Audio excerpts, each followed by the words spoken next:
इससे पिछली जो हमारी वीडियो थी उसमें हमने डिस्कस किया था कि लेवल ऑफ टीचर्स कौन कौन से होते हैं, यानी इंडिया में कितने तरीके के टीचर्स हैं। तो एक बार मैं फिर से आपको रिवाइज करा देती हूँ कि pre primary, primary, then junior, TGT, PGT, ये है school level of education. Then after बाद कॉलेज में होते हैं लेक्चरर। पर इन टीचर्स को बनने के लिए आपको कौन कौन से कोर्सेज करने की जरूरत पड़ती है, तो आज हम इस चीज के बारे में इस वीडियो में डिस्कस हूँ। आपकी दोस्त पूनम तहे दिल से आपका स्वागत करती हूँ अपने चैनल पर। और आज का जो टॉपिक है उन लोगों के लिए वाकई में बहुत इंपॉर्टेंट है जो टीचर बनना चाहते हैं बट उनके पास प्रॉपर जो है वो गाइडलाइन नहीं है। तो बात करते हैं सबसे पहले कि अगर just after completing your class 12 आप टीचर बनना चाहते हैं तो उसके लिए आपको कौन कौन से कोर्सेज हैं जिन्हें आप कर सकते हैं। तो उसके लिए आप एनटीटी कर सकते हैं जस्ट आफ्टर योर 12, जेबीटी कर सकते हैं और बीएड कर सकते हैं। अब ये तीनों ही कोर्सेज 2 साल के कोर्सेज हैं। तीनों कोर्सेज में आपको सिर्फ 2 साल लगेंगे और तीनों ही कोर्सेज जो हैं आपके, हो सकता है डिपेंड करता है स्टेट वाइज भी, अलग अलग स्टेट में अलग अलग क्राइटेरिया होता है कि जो स्टेट है वो एंट्रेंस एग्जाम ले रही है या फिर आपकी जो 12th के मार्क्स हैं इसके बेस पर आपकी मेरिट बन के आपको उसमें रिक्रूटमेंट मिल रहा है। 2 कैटेगरीज है कि अगर आप बहुत अच्छे हाई स्कोरर रहते हैं तो आपको गवर्नमेंट सीट जो कॉलेजेस होते हैं वहां पर आपको प्लेसमेंट मिल जाता है, वहां पर आप पढ़ने के लिए जा सकते हैं। या फिर उसकी भी कोई टेंशन नहीं, अगर आपको उतनी क्राइटेरिया में आप नहीं आ पाते तो बहुत सारे ऐसे प्राइवेट इंस्टीट्यूशंस हैं जो ये कोर्सेज जो है वो कराते हैं। बस फर्क इतना होता है कि गवर्नमेंट अगर सीट से आप कर रहे हैं तो आपकी फीस जो होती है वो बहुत ही ज्यादा नॉमिनल यानी बहुत ज्यादा कम होती है। बट अगर आप प्राइवेट सीट से, पेड सीट से कर रहे हैं तो भाई अच्छी खासी फीस जो है आपको पे करनी पड़ेगी। अगर आप बड़ी क्लासेस के टीचर बनना चाहते हैं तो उसके लिए आपको करनी पड़ेगी पहले ग्रेजुएशन। तो आप जिस भी सब्जेक्ट का टीचर बनना चाहते हैं पहली बार 12th में वही सब्जेक्ट अपने पास रखिए, जिस भी सब्जेक्ट का आप टीचर बनना चाहते हैं। उसके बाद वही सब्जेक्ट आपको ग्रेजुएशन में लेना होगा। अब आपने ग्रेजुएशन में वो सब्जेक्ट ले लिया, आपकी ग्रेजुएशन हो गई, बट मात्र ग्रेजुएशन करने से आप शिक्षक नहीं बन सकते। प्राइवेट छोटे बच्चे स्कूल में तो आप पढ़ा सकते हैं बट रिकॉग्नाइज अच्छे इंस्टीट्यूशंस में प्लस गवर्नमेंट के लिए अगर आप अप्लाई करते हैं तो उसके लिए आपको प्रॉपर डिग्री की जरूरत होती है। वो डिग्री कौन सी है, तो आप बीटीसी कर सकते हैं और बीएड कर सकते हैं। अब जो बीटीसी है वो आफ्टर ग्रेजुएशन होती है, 2 ईयर कोर्स है। जो बीएड है वो अप टू 2015 ना, वो 1 ईयर कोर्स था। 2015 के बाद जो है वो 2 ईयर कोर्स कर दिया और अब फिर से वो 1 ईयर कोर्स होने के लिए उसकी बात चल रही है कि वो 1 साल का ही इनफ है। तो जो बीएड और बीटीसी में डिफरेंस क्या होता है, बीएड है बेसिकली वो होती है क्लास 6 टू क्लास 12 यानी कि वो होती है टीजीटी लेवल के लिए। बट जो बीटीसी है ना वो बीटीसी होती है प्राइमरी और जूनियर के लिए, यानी क्लास 1 से लेकर क्लास 5 तक के लिए या क्लास 8 तक के लिए, क्योंकि टीजीटी में 6 टू 12 आ जाता है। और जो बीटीसी वाले हैं that can also apply class 1 to class 8। तो ये तो हो गए आपके एजुकेशनल कोर्सेज, यानी कि एनटीटी हो गया, जेबीटी हो गया, डीएड हो गया, बीटीसी हो गया आपका और बीएड हो गया। बट इन्हें भी करने से भाई आप टीचर नहीं बन सकते। इन्हें करने के बाद भी ना आपको कुछ एग्जाम्स जो है वो क्लियर करने पड़ते हैं। वो एग्जाम क्या होते हैं, तो वो खतरनाक से एग्जाम्स के नाम होते हैं टीईटी यानी टीचर एलिजिबिलिटी टेस्ट।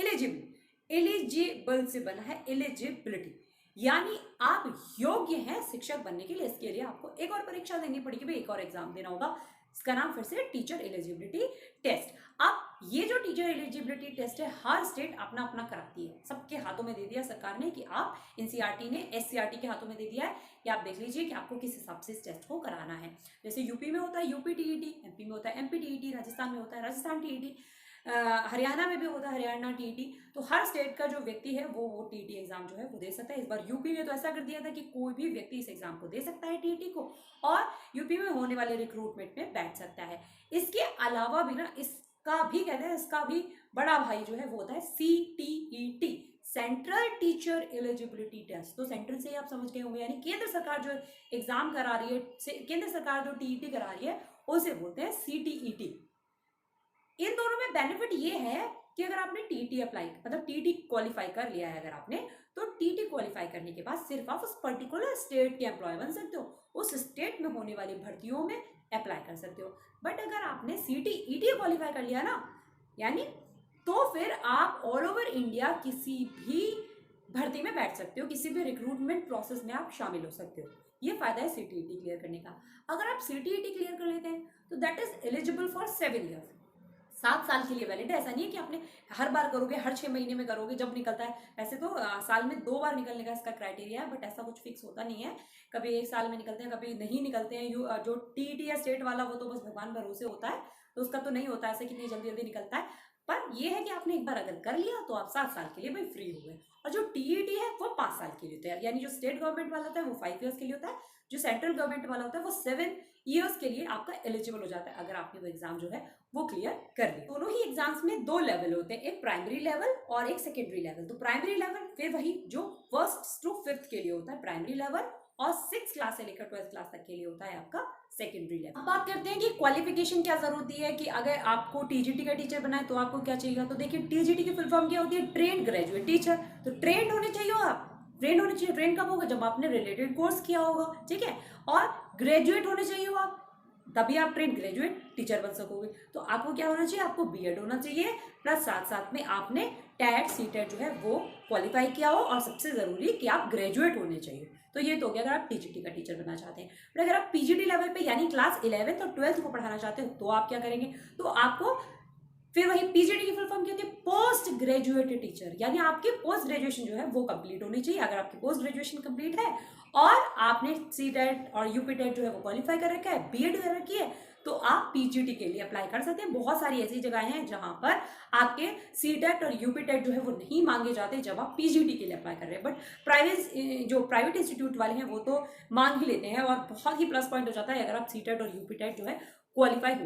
अब बात करते हैं भाई हमें इन स्कूल लेवल पे नहीं, हमें तो कॉलेज लेवल पे पढ़ाना है। मैं तो देखिए कॉलेज लेवल पे जो पढ़ाते हैं वो टीचर नहीं होते, वो लेक्चरर होते हैं, और उसके लिए आपको यूजीसी नेट यानी नेट का एग्जाम जो है वो क्रैक करना होगा, then only you can apply for the lectureship. और ये एग्जाम जो है साल में 2 बार होता है। नेट का एग्जाम जो है यूजीसी नेट वो सब्जेक्ट वाइज होता है, उसमें कोई टेंशन नहीं है, आपका जो सब्जेक्ट होगा उस हिसाब से आप उसे तैयार कर ले।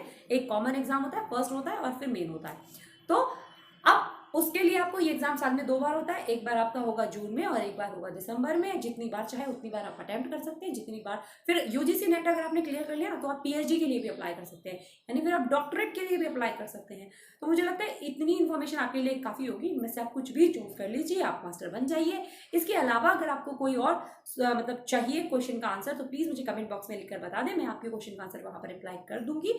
अदरवाइज बहुत सारे क्वेश्चन हुए तो फिर से मैं एक और वीडियो आप लोगों के लिए बना दूंगी। उम्मीद करती हूँ ये वाली वीडियो आपके काम की होगी। Thank you so much for coming to my channel. Thank you so much.